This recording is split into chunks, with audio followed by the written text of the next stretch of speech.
myself. I'm David Huckvale. I'm the Director of Admission and Post-Secondary Counseling here at Country Day.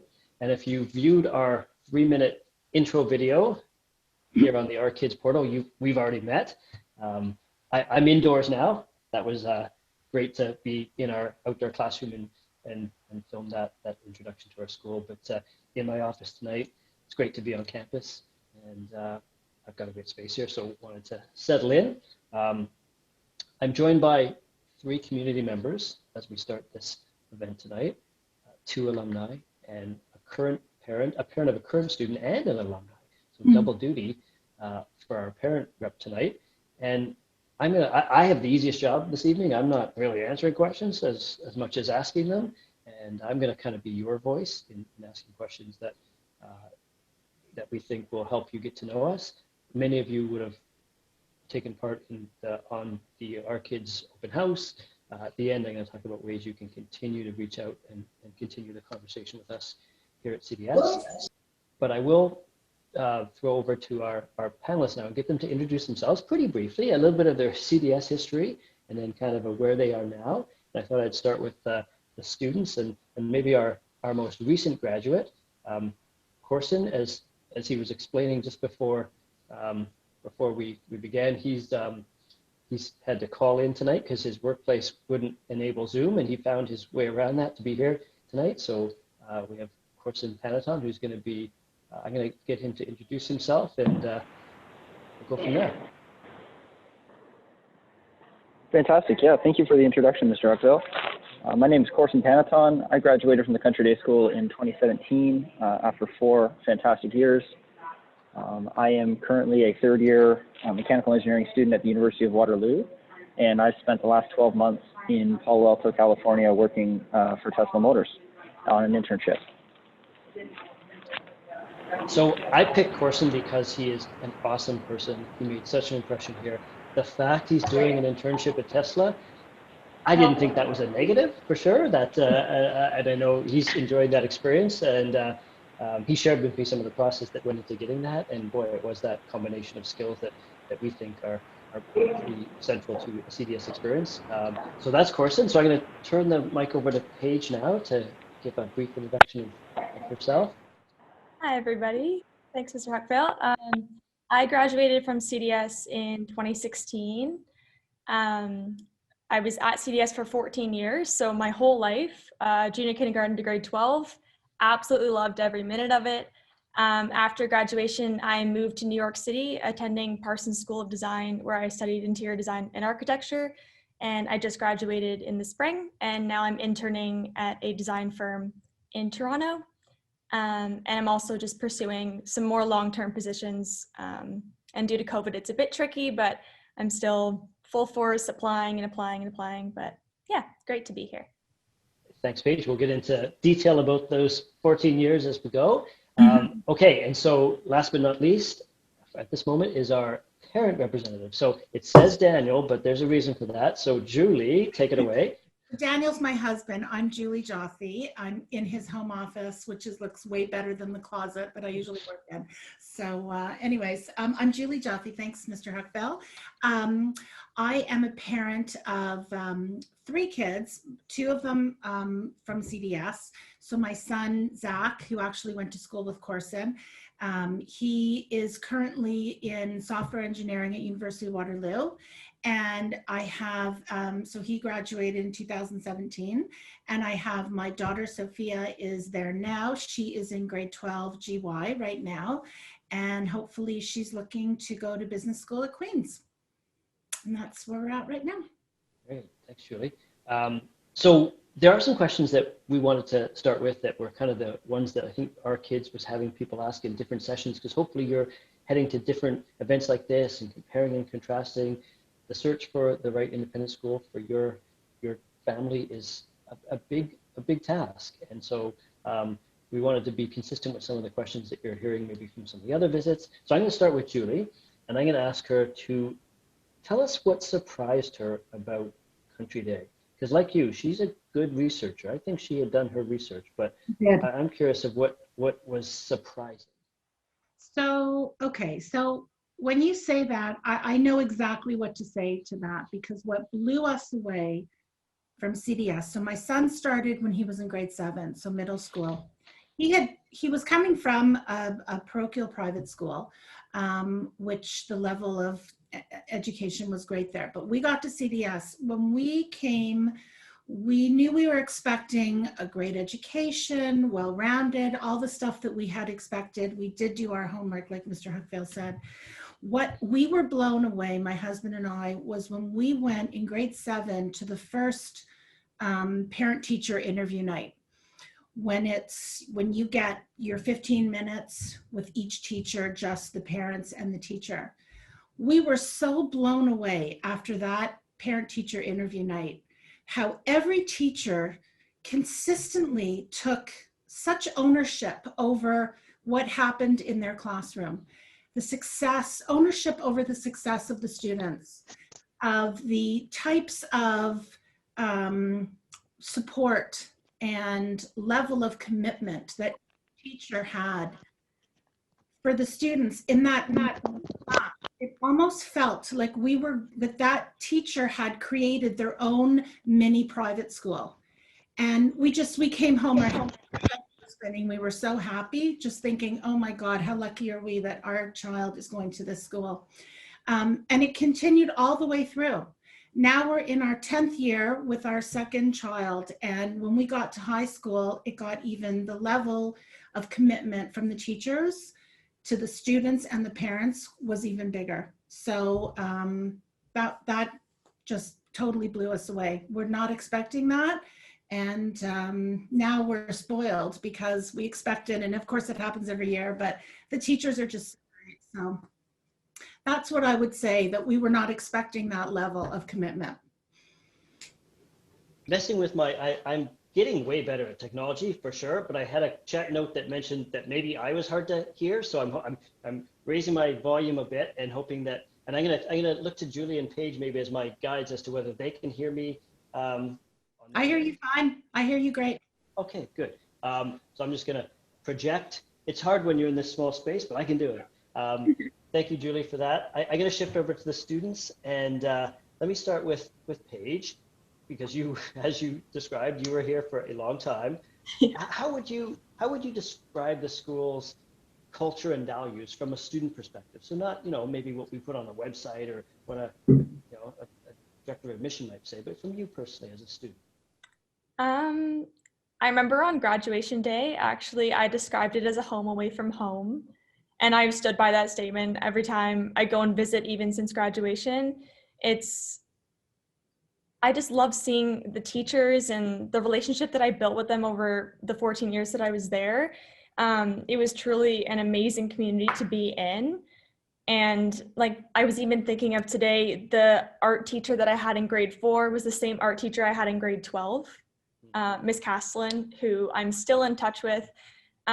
It's really just an amazing place to be. Everybody's supporting of one another and just encouraging to really be our best and learn everything that we can and anything that interests us. Did you find it to be an overtly competitive environment? Were there sort of people trying to outdo each other? Was it more sort of a collective feeling? How would you describe that? Because sometimes people think of higher end independent schools like ours as being competitive by nature. Definitely not competitive. Supportive is probably the best word to describe it. Like I studied art in university, and my art class in grade 12 was very important to me. And it was 7 girls, and we just were so supportive of one another. We were always like in the hallways, like, oh, how's your art piece going? Or it just, yeah, definitely not competitive. It was something that was just encouraging everybody to be their best and helpful in any way possible.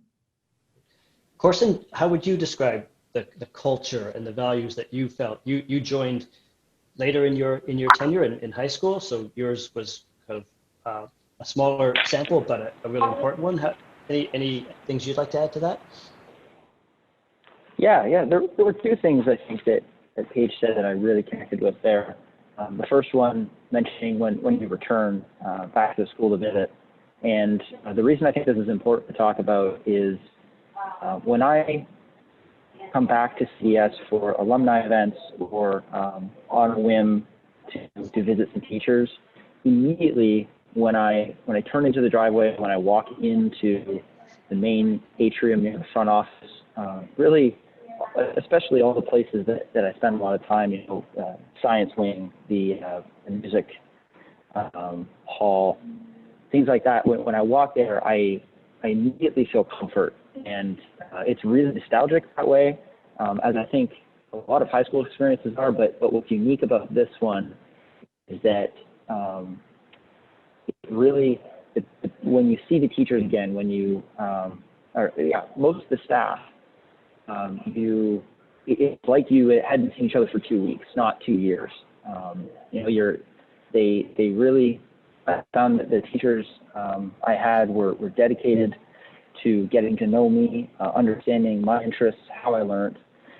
And over the 4 years, all the information that they collected about what they understood to be who I was, they hold on to that. And so when they see you again years later, and they're as passionate about what you're doing these days as you are about them, that's a really special thing that I'd like to emphasize. Of course, and you took a full slate of math and science courses all the way through to grade 12. That's what propelled you forward to to engineering. In those courses, that wing, we have a science wing in the school, which you would have been a regular in. What was the feeling there? Was there amongst the students? Was that same supportive feeling that Paige talked about? Did you feel that as a student? Were there people pulling for each other, working together? Yes, I absolutely did feel that. I think that was very well spoken on Paige's part. And the one thing I would like to add is that I found, along with the support that especially came from the teachers and the staff, a lot of my close friend circles and my classmates, if there was ever a hint of competition, I feel like when we say competitiveness, it comes across as a negative thing. But my closest friends were also my closest supporters in terms of motivating me to do better and to improve. And I think the number one thing that students and parents would notice when they attend the Country Day School is that this is a group of high achieving professionals in terms of teaching staff, and they're high achieving students that your son or daughter will be joining. And I found that was really beneficial for me to, especially in my later years in high school, when I was looking in, I had high aspirations for where I wanted to go to school and careers afterwards, that a little hint of competition amongst, like a friendly competition amongst friends and classmates was a really beneficial thing for me, because we were all so high achieving that way. Great, thank you. I had another chat that says, I'm hard to hear, but I think that might be sort of more circumstantial, because I'm sort of checking with my key sort of teammates who I think are hearing me. I'm going to keep that personal volume up really loud. We've been joined by Peter Kerrigan. 2 alumni weren't enough. We wanted to have a third voice, a member of the class of 2015. So our oldest alumni on the panel, oldest relative. Peter, you look young and fresh and healthy, and I'm sure that is where you're at in your life. But can you give a quick introduction of kind of your CDS history and where we find you now in your life to share? Absolutely. And first, let me apologize, everybody. It's my sister's wedding this week, and I just drove from Toronto to Guelph, and traffic was horrible, as you might imagine. So sort of rush hour. I apologize for being late, but Mr. Huckville, thank you for having me here, and it's a pleasure to have everybody here on the call. So giving a bit of an outline of sort of like my history and where I am right now and sort of where I came from. I went to CDS, or I first started at CDS in grade 9, where I was coming from a relatively small school. So moving to CDS was definitely a little bit daunting for me, but I settled in very, very quickly, and all of the teachers, and I mean Mr. Huckvale and Mr. Leggett, the head of school, and made friends very quickly. Everybody was very, very welcoming. From there, spent 4 great years there with lots of sports, lots of arts. I was particularly musical. I was involved in the choir and jazz band and concert band, sports, hockey, rugby, track, whole plethora of different activities. From there, I graduated in 2015, and I ended up going to McMaster University for arts and science, where I studied for 4 years in the interdisciplinary program. I graduated in the spring of 2019, and now I am working as a business consultant at a software company in downtown Toronto. Yeah. Peter, thank you for that introduction. Actually, it's so great that you describe your background as an arts and science interdisciplinary student and then talk about being a business consultant. As the school's director of post-secondary counseling, I get a lot of students who look at the sort of traditional commerce route to launch their business-related career. And just by that introduction alone, you're a great example of there are lots of pathways to really interesting and successful starts to careers. You said something that has me thinking of a question I thought of for today, and that is, Peter, if you had a time machine and could go back to that first day of school, or maybe even the night before the first day of school, what advice would you give to yourself starting CDS? What would you tell that, bright-eyed Peter Kerrigan of that era? Bright-eyed and bushy-tailed Peter Kerrigan. I would say try and stay bright-eyed and bushy-tailed. Don't feel as if you're a deer in the headlights, because I think when I was coming into CDS, as I said, coming from a very small school to a large school can often be, or larger, I should say, it can often be scary. There can be some aspects that are overwhelming, and I think I really got inside my own head about all of that, because the night before starting, I was nervous, as any kid would be going to high school, first of all. And I remember sitting down with my parents and telling them how nervous I was, and they said, "Don't worry, it's going to be fine."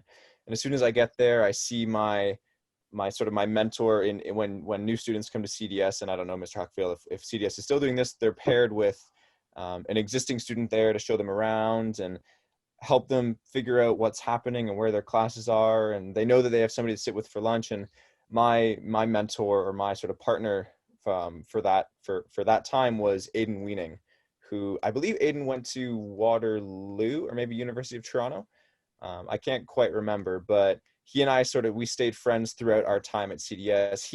Aidan actually left CDS because his dad moved for work. So he left, I think, after grade 9, but then he ended up coming back for grade 11 and 12, or maybe just 12. 11 and 12. So he was fantastic in terms of getting me oriented and making me feel welcome at the school. And as I said before, all of the parents, or sorry, not all the parents, all the teachers, and all of the other people at CDS too. I think the biggest thing that I would have told myself was don't freak out. It's going to be okay. The school's welcoming. There's lots of opportunity to ask questions. If you're uncertain about something, don't hesitate to ask a question. They're so welcoming and so friendly. So, Paige, I can't really ask you that question, or it'd be tough to, because I was a 3-year-old. Yeah, 3-year-old you. But as the junior school community alumni member of tonight, is there sort of a memory or something about those junior school years specifically that stands out? Something that sparks in your mind? It would be hard to pick one, honestly. I did like how much you could get involved with sports from a young age. I played sports every semester, and as soon as I could, starting in grade 4, and there was a co-ed team and in grade 4, and some of my best friends to this day were on the team with me. I actually found some photos the other week and was going through them, and it's just crazy to think of how long ago that was. Meanwhile, I'm still so close with all of those people as a 21-year-old. Yeah. Great. Julie, we started your questions with what surprised you about the school. And so our next question is, how have you found your family's experience has evolved or changed from sort of that first impression, that first sort of parent interview session that wowed you about how well known the students were already in the school? What kind of evolved and changed from there? So it's interesting that you asked that, because I think I've had 2 children at the school and 2 very different experiences, but equally amazing experiences. I'm going to be perfectly honest, because my son was there for the 6 years, and had such a fabulous, he was a science kid, a math and science kid, and had such a great experience with the science teachers, doing the robotics and the competitions and all that kind of stuff. And just like Corson was saying, created such cohesiveness and like friendly competition, but in a fun way. And that was so great. And I had a feeling my daughter was not going to be a science kid. So I was a little not nervous. There wasn't any way she was going anywhere else but country day school. She started in grade 9. And I just thought, you know, I wonder how her experience is going to be. So then we became acquainted with a whole different area of the school. And amazing. Again, you know, my daughter was in the business side, enjoyed DECA, became a member of the rugby team, had such a great experience where my son never did any type of sports. And she's just loving it, loving the teachers, making such amazing connections, teachers and students and experiences that she's had. So I'd say we're really evolved. Still a great experience, but on the other side, on the more arts and business side than the science side, which makes me just say the school is really, really 360 well-rounded for any student. For that, that's how I feel. Julia, I'm going to follow up with you because it's a temptation in events like this to wax poetic about the school, and I love that as the director of admission, absolutely. But you know, there's also things that any great institution of any type looks to improve, looks to build on. From your perspective as a parent, what's something that you feel like the Country Day School has been working to improve on and sort of making strides with? Is there an area that sort of stood out for you? Sure. Oh yeah. I'm finding this is not necessarily to do with the school, but just in our community, in our lives, in our country, in the world. There have been, since my son started in 2011, there have been so many world changes, so many life-altering community changes that we've all been a part of, especially relating to raising a teenager. So when he started, about a year later, there was the whole fentanyl crisis, and you know, the teenagers with drugs and the overdosing, whatever. And I'm finding that as these world events are happening, the school is getting better and better with their communication to the parents and the students too, but to the parents especially. When something happens in the community, you're never left hanging. You're never left thinking, I wonder what the school thinks about that. I wonder when we're going to hear from the school about that. And we're talking, so I'm talking like from the drug stuff to, you know, all the Me Too movement, how people are viewing women and their roles in society. And then there was the Black Lives Matter and all that stuff, the COVID even, like the school is just, they're getting better and better with every type of event and crisis. I feel they're getting better and better at their communication, being proactive, you know, helping the kids understand what's going on. I feel every year something goes on, I feel the school is just getting better and better at it. Thank you. And that takes time and effort, but it's time and effort really worthwhile. I know from my perch here as a leadership team member, because we're as strong as our entire community, and you know, being a day school means we're in this with parents. We're helping raise, and you're helping educate, and we're doing it as well in that same manner. So we really value that great input. For the students, I want to kind of, we have at CDS, we have, I think, a quite enlightened and progressive technology policy, where we don't have, we're not a laptop school that says technology will be at the front and center of everything. We think of it as something we can integrate. And so that's a little distinct. And you know, here's 3 students who went through our school with that as the technology policy, and now we're out in the world at large. And so I think I'll start with Corson, because he is in a very intense technology field right now. But how did CDS's approach to technology and kind of the integration as opposed to the saturation of technology impact you as a student and then beyond? Yeah, wow, this is a fantastic question. I'm actually really glad you asked me this one, because I've had quite the reflection recently on technology involved in my own education a lot. As you mentioned, my time here on my internship is very technology based, and I won't spend a lot of time talking about that. I think that's the nature of the position. But the one thing I noticed, so I recently, throughout the summer, I had a full course load online at the University of Waterloo for my classes, for my third year classes. And this was a first for everyone. Everyone in my grade, really every student, I would say. And I found it particularly challenging. There were specific aspects of it.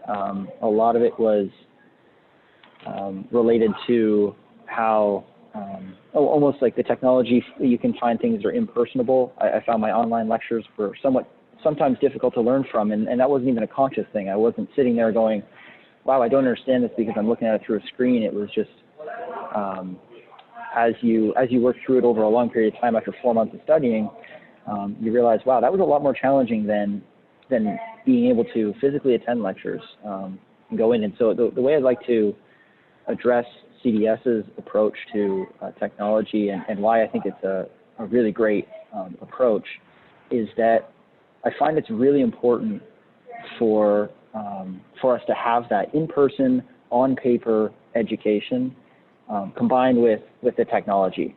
It would be somewhat short-sighted to ignore the technology. I mean, that's our world now. Computer skills in so many industries, almost every one, are essential. And so by being able to access school content online, going home, doing homework, pulling up notes from class, things like that are extremely valuable to a student. And being able to contact their teachers, via email or through some of the online tools that CDS provides is also incredibly beneficial. But I think at the same time, CDS has done a good job of not oversaturating, as you mentioned, such that we became somewhat robotic in the education and missed a lot of the interpersonal social skills. And I think there's a lot to be said about a mixed academic approach, and I think CDS does it very well, and it set me up well to then take on some of the challenges I have now at university and in the workplace.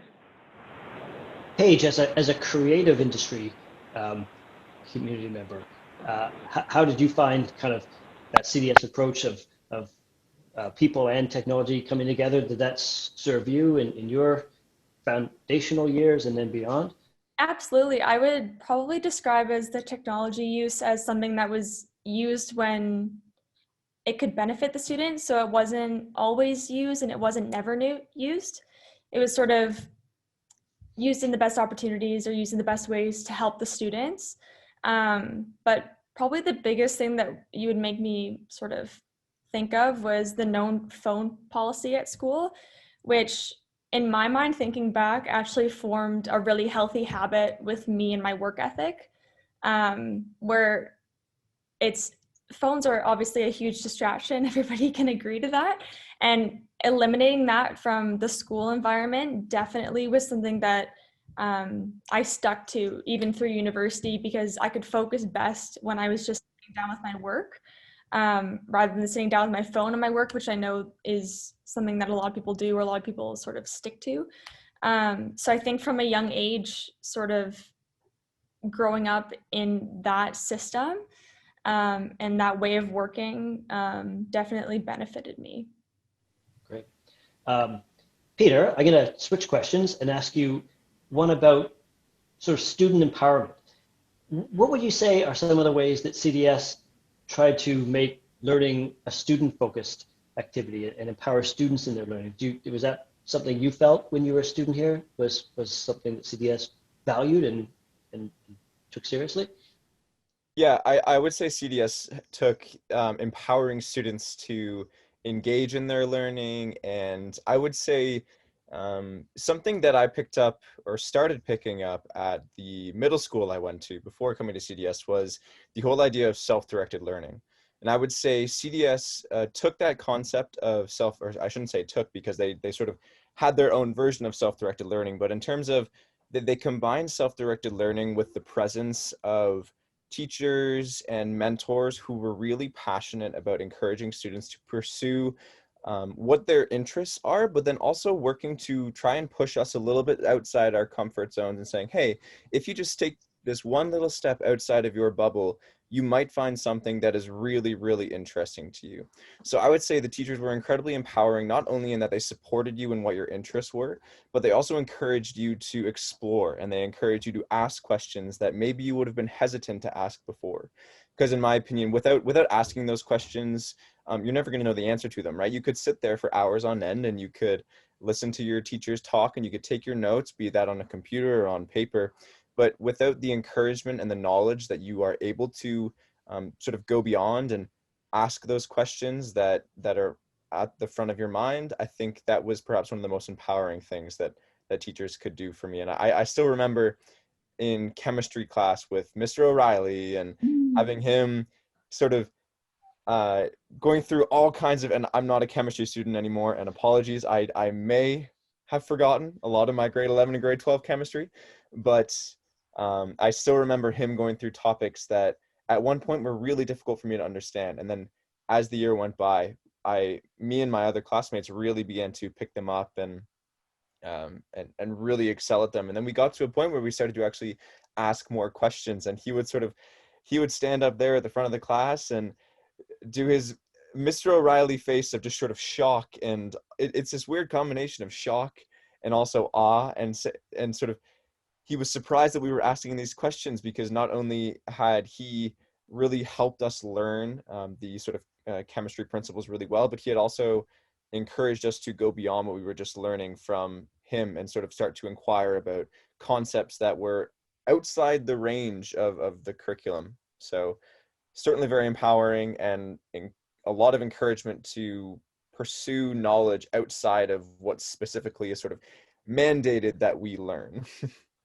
There's all these big, fancy, open-ended questions that I'm asking tonight that are, touchy and feely. But I'll follow up with you, Peter, on that one and say, were you ready for your university first year subjects, courses? Did you feel you had the grounding you needed academically?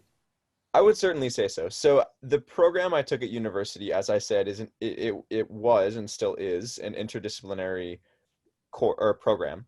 So I took anywhere from, I'm trying to think of my first year. In my first year, I took a history course, an anthropology course, but I also took biology.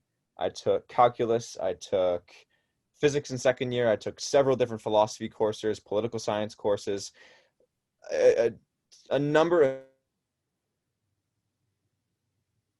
many purposes have no reason to be included in the same degree, but it was what I was interested in. And I think one of the reasons that CDS really set me up for success in that program is because they also encouraged us to pursue our different interests. They didn't say, oh, you are a science student and this is what you're going to do. I don't want to say horror stories, but I've heard stories of students entering grade 9 in system and then being told you have to look at science as the way to go. You have to sort of go in the direction of STEM.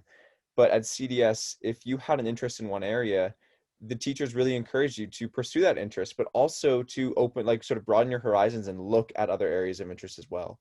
And not only sort of did they encourage you to remain interdisciplinary and pursue your interests, I think also the teaching styles were great to prepare us for university, because I had scenarios where it was very much going through a PowerPoint and taking plenty of time and having a discussion with the teacher, which is great preparation for something like a seminar class that a student might find in university.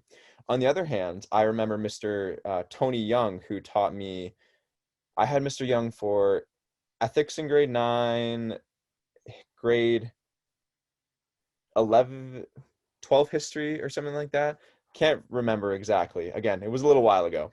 But he also, towards sort of the latter part of my time at CDS, he also began to emphasize the fact that we were going to be in university where we were going to have lectures. So he actually started to have a few classes here and there where he would lecture at us, and he would not stop quite as often to answer questions. He would sort of keep on going, and that really helped us get a feeling for what we would be dealing with in university. So the pace at which material is going to be taught in university, and also the lecture style. So their encouragements and sort of preparation on the academic sort of course specific side, but there was also on the way that students and teachers interact. CDS did a really good job of preparing you for that as we progressed through our years at CDS and moving into university. What Peter may not know specifically is that Tony Young, and I love when students use our first names. They slip them in every now. They're welcome to, and they don't usually. So it's great when they do.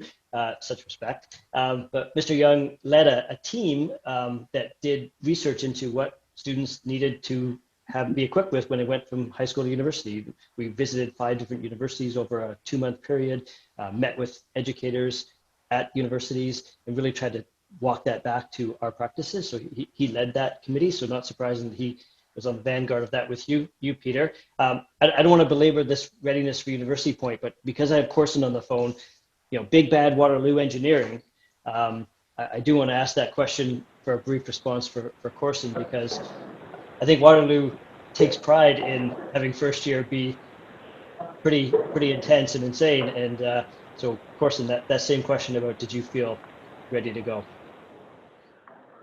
Yeah, absolutely. I think my answer is quite brief, only due to how well Peter answered that question. I really, you guys can't see me, but I was nodding through that entire thing going, yep, oh wow, that was really well said. And so, yeah, just to add to what he was saying, Waterloo was quite intimidating in that first year. I found, yeah, I was very challenged, a really heavy course load with work. It was, ultimately, though, I would say I felt prepared. It wasn't, while maybe the quantity of work that I was receiving at Waterloo was increased, and that's just due to a high school versus university curriculum. I found that I had the tools, the skills to understand what to do and how to work through a lot of coursework.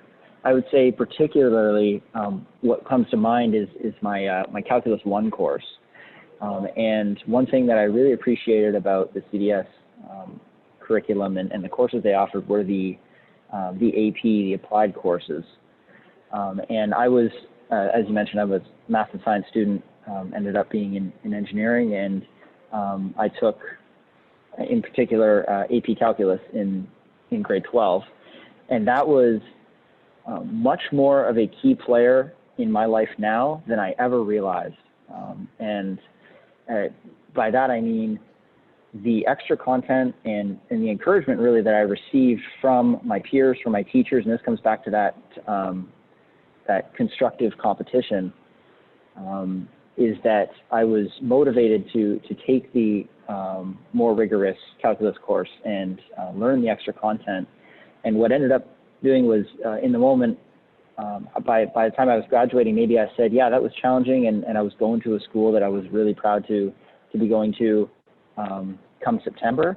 But what really, the benefit that I saw was, as soon as I got to university, understanding, like, just having the exposure from the country day school and the courses that they offered late in my high school education, I really felt like I was capable of taking on this difficult content, and particularly with Calculus 1, I know for a fact that I had some good friends who told me, man, I really wish my school offered AP Calculus or taught you that content, and it's something that has really helped me up to this day.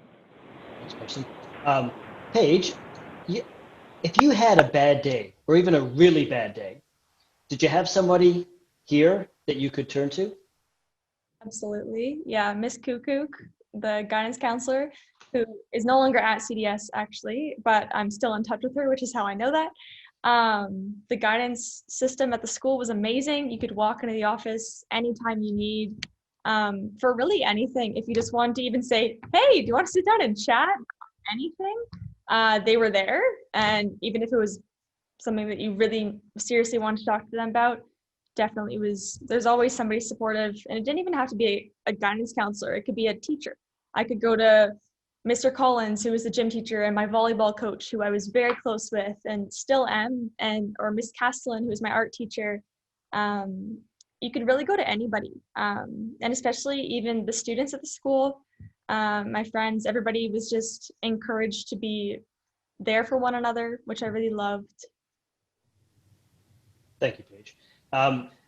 Julie, as a parent, you've watched both of your children navigate sort of the ups and downs of being a preteen and a teenager and being in a school environment. And how have you sort of been witness, and what have you seen with them as on their journey, not just so much as a student, but as a young person?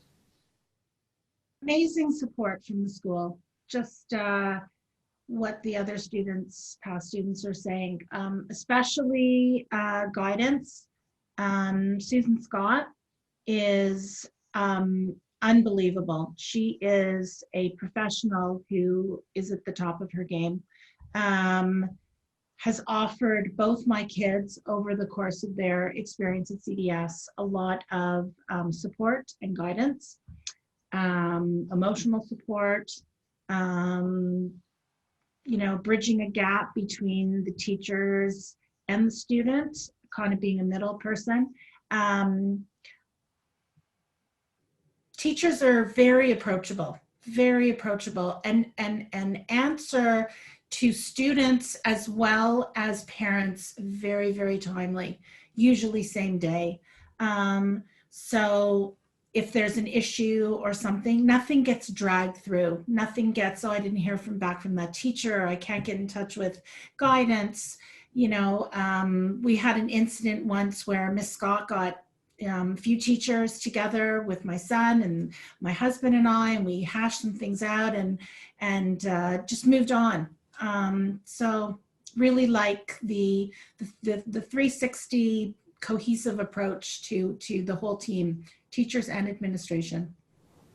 As a parent, there's not sort of daily opportunities to engage in the school, especially at the high school level. I mean, you were sort of seeing, but there are ways to just feel connected to the community. Are there ways, not just sort of maybe even parent to parent or some of the more informal ways? Have you found some pathways to be connected, not sort of the just obvious, say, parent-teacher interview type ones, Yeah, or the ones you've already talked about?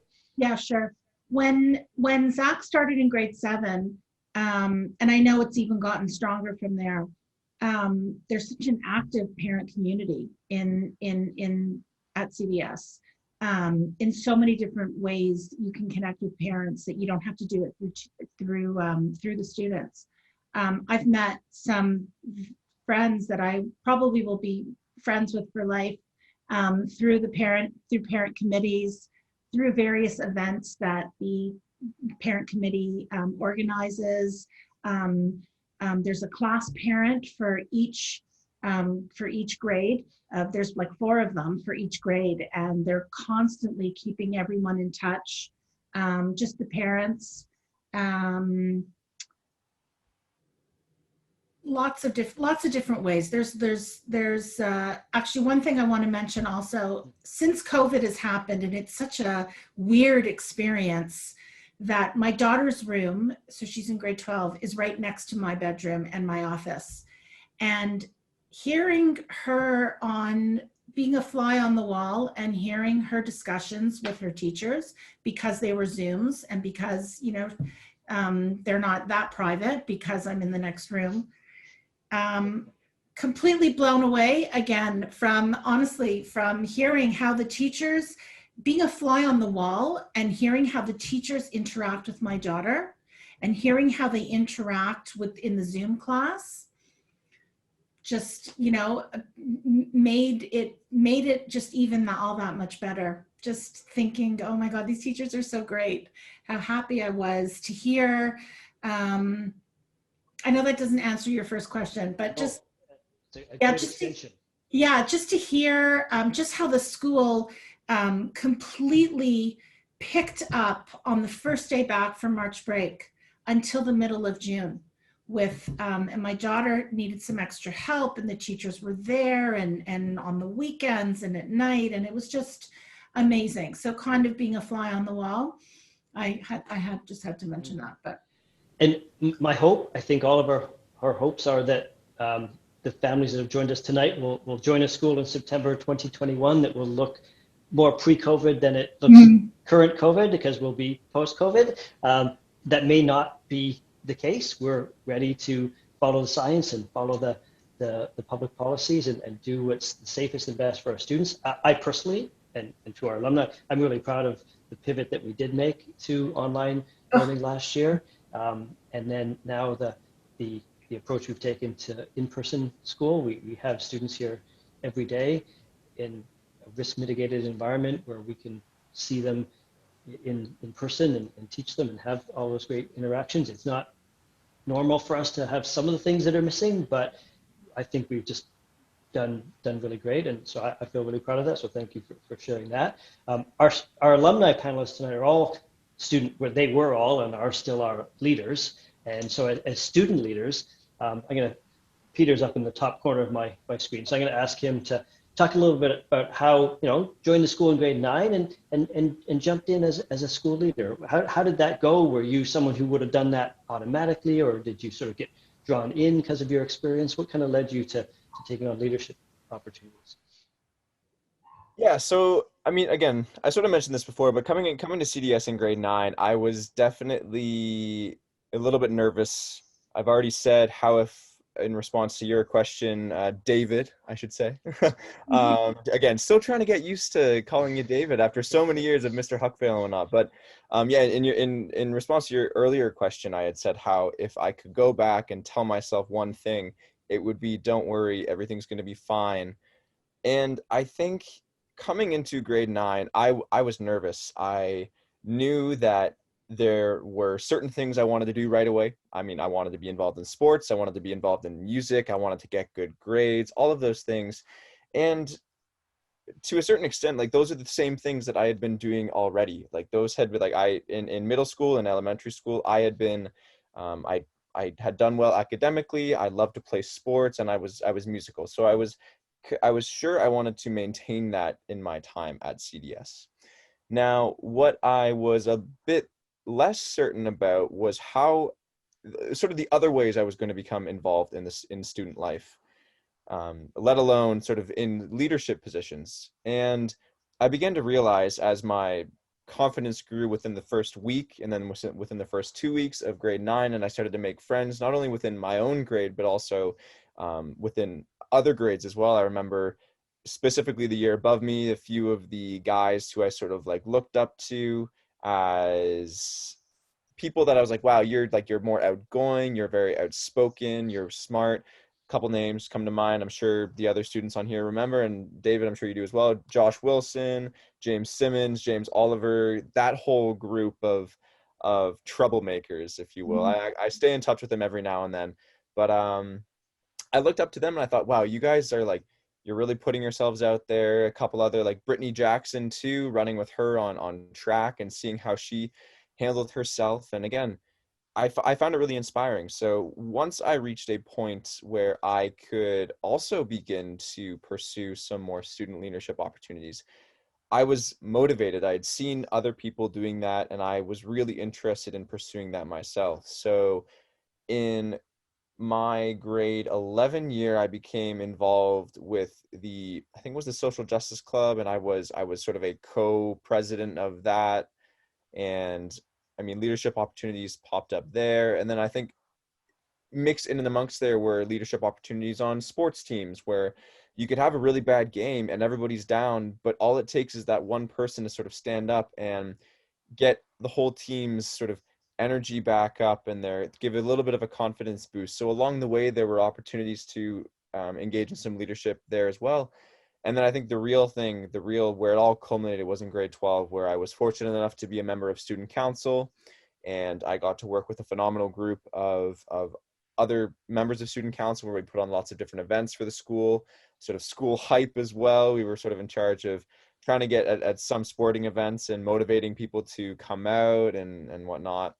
And I think that's sort of where it all culminated. But along the way to student council, there were so many different opportunities to practice leadership, to become more comfortable in, it could be public speaking, it could be working with a group of people. There's so many opportunities at CDS to become more comfortable with that, if that is what if that's one is interested in.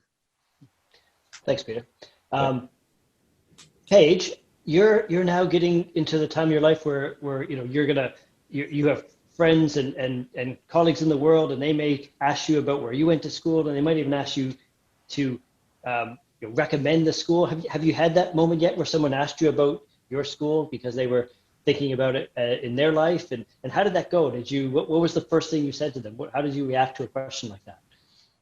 Well, the first thing I think of is I spent my whole life there. And if I didn't like it at any point, my mom would have made the decision to switch schools. And I loved getting up in the morning and going to school. I was waiting at the door every day, like, okay, let's go.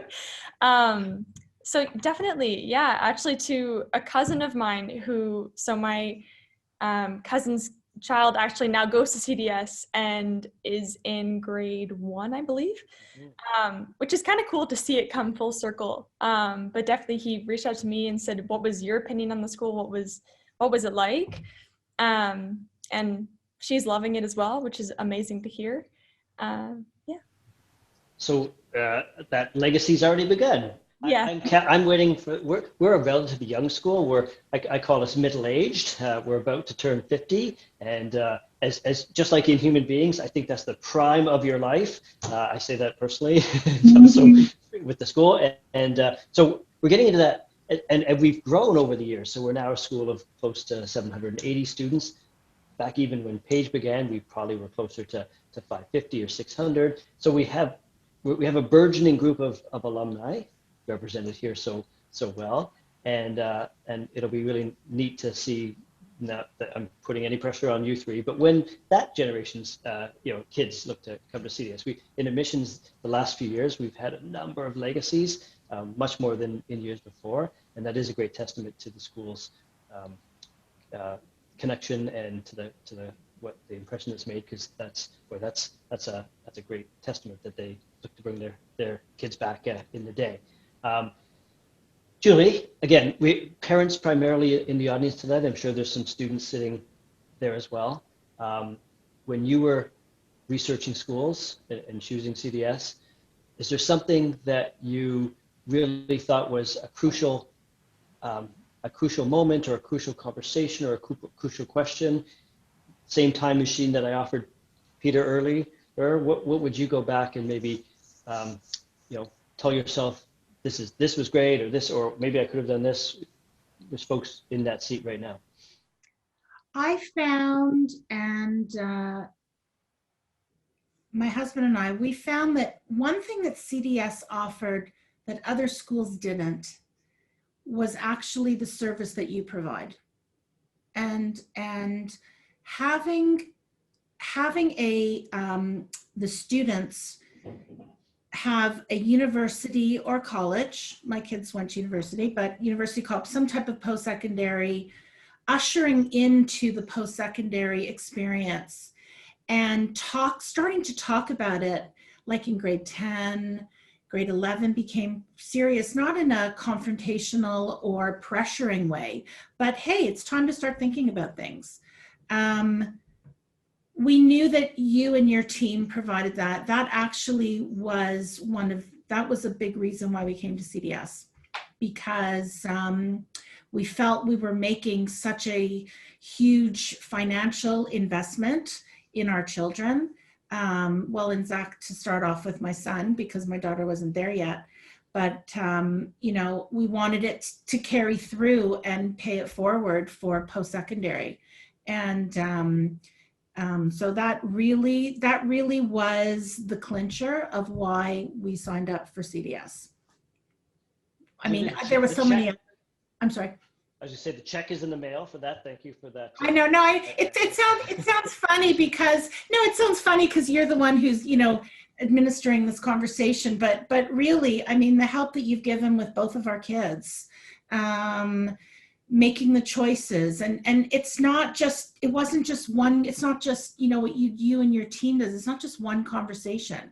It's, my daughter will say, oh, I popped into Mr. Huckville's today. We were just talking about something. It's like providing, a real education about your education. And we knew that when we came for all the meetings at CDS and the parent-teacher, the evenings and prospective parents and that kind of thing, we knew that was really a strong point, and that was really what sold us on CDS.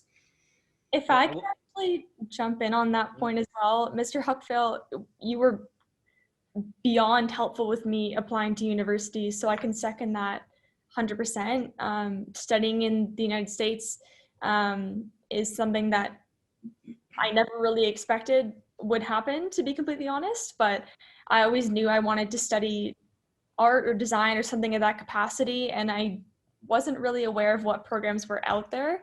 So being able to talk to Mr. Huckville, like, okay, I want to go into design, but I have no idea what type. And he was the one who introduced me to Parsons, which is where I just graduated from. And they have a first-year program where you can try a bit of everything and then declare your major going into second year, which is exactly what I did. So I went in undeclared, and yeah, here I am. So. Paige, I actually remember looking at the website with you when we were just exploring how I do too. all encompassing that first year was, and that was a labor of love. Corson and another student, Jose, were having a contest, I think, in there of who would visit me the most. Corson, who won in the end? It was close, right? Oh, it wasn't close. Come on. I mean, Mr. Huckville, you and I spent so much time. I mean, I think I deserved a high school credit based on the number of hours weekly that I spent in your office. Jose was a little bit late to the game in terms of late, I say, kind of sarcastically, because I think he really got into his stride coming to speak with you at the beginning of grade 12, whereas you and I go way back. We go back to around, I think, probably early grade 11. Actually, no, I think we started talking in grade 10, to be honest, Mr. Huckville, and our conversations only developed.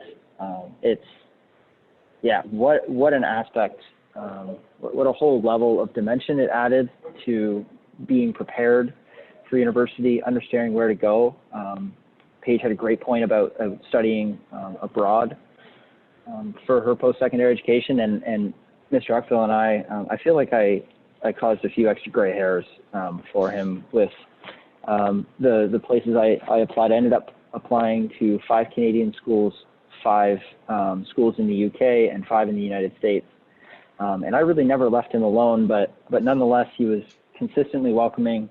I think we taught each other a lot based on our interests. Your dedication to all of us students. I mean, there's a reason you're so knowledgeable in what you do is because you care, and you go and you research, you come back with answers, and that's hugely significant. And I think. So thank you. And if I may fourth this sort of sentiment, I think to not only, David, are you so dedicated in terms of your helping students and whatnot, but I think the team that you have behind you in the form of all of the other teachers at the school is also incredible. Because I remember coming to you, I think I was grade 11 to late grade 11 or something like that, where I came and I met with you and I said, listen, I don't know what I want to do. And we took a look at what I was studying in high school, and I was interdisciplinary in high school, and you said, hey, there's this program at McMaster that I think could be really great for you. And we also talked about one at Waterloo. I think it was, knowledge integration. Yeah, knowledge integration, which was a similar program.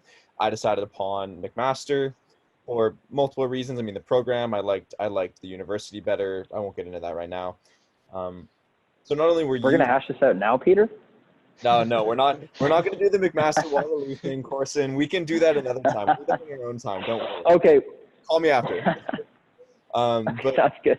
I think you were amazing in your assistance with finding the right school and helping us along that path. But then that's not the end of the path in terms of applying to school. For me, as somebody who was really passionate about school and passionate about learning and wanted to go to McMaster in this program really bad, it was a bit of an emotional roller coaster. Maybe that's being melodramatic, but for me, there was a lot, I felt a lot of pressure I was placing on myself to get into this program. And I remember running a track practice after school one day, and I had just finished sort of a set of whatever we were doing. I don't know if it was like, I think it was like a really hard one. It was like 10 by 200 meter practice, something like that. Doesn't matter. And I finished one of my sets, and I just couldn't get my breathing back down. And the track coaches, Miss Wintering and Miss Stedman, came up and they were asking me if I was okay. And I said, I'm just freaking out. I am meant to be hearing soon about my university application. I don't know if I'm going to get in. And they sort of like sat down with me for 10 minutes and had a full conversation about how applying to university is scary, and sometimes it doesn't go your way, but sometimes it does, and it's the most exciting thing that can happen to you in that moment. And they sat down with me and they talked me through that, and they said to not worry, because even though it seems like a huge thing in the moment, in the end it's all going to work out and it's all going to be okay. And what came in my email last night, my acceptance to that program, even if it didn't come, that it would have sucked in the moment, but the fact that Mr. Huckville or David, you and the rest of the teachers are there, not only for the actual application process, but also for that sort of, I'll say it again, emotional roller coaster that can come as you're waiting to hear back from those applications. You're all there and you're all supportive for that whole journey.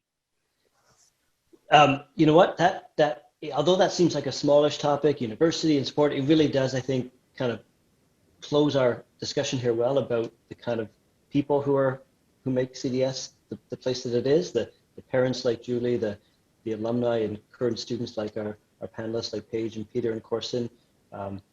We try to create that experience by having an admissions process that looks for those types of qualities. It's not the smartest student gets the space, it's the student who is academically ready to shine here, but will bring other things to the table. And what 3 great examples of that we had tonight in our alumni. And so thank you guys, and thank you for the families who joined us. Time is precious, and you spent some with us, and that's so appreciated.